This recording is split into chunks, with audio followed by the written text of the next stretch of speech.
Selamat pagi saudara pendengar. Percayalah saudara-saudara, Tuhan akan melindungi kita sekalian. Allahu Akbar, Allahu Akbar, merdeka!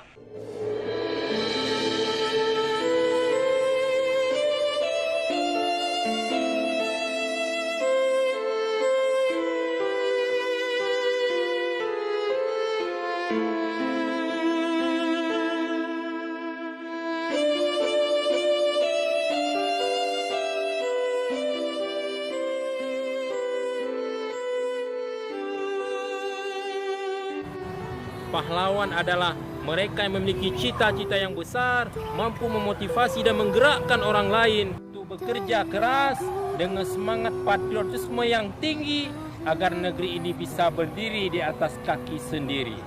Dengan visi besar inilah Bung Tomo mengumandangkan takbir, mengobarkan semangat perlawanan agar negeri ini bebas dan merdeka. Hari ini kita harus terus berjuang agar negeri ini merdeka, merdeka dari ketidakadilan, merdeka dari kemiskinan, merdeka dari kebodohan, menjadi tuan rumah di negerinya sendiri.